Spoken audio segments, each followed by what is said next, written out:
Hi!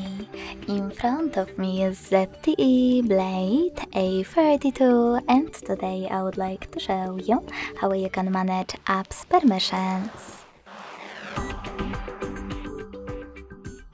First of all, go into Devices Settings and tap on Apps and Notifications right away.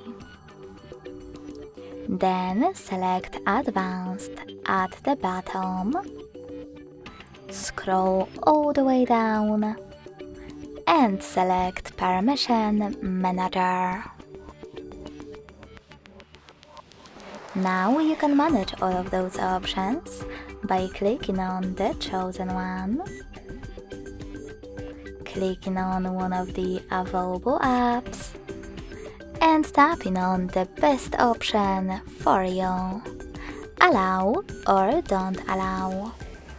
I will go with allow, so when I tap and go back, I can see that WhatsApp Business successfully gained access to my device's contacts.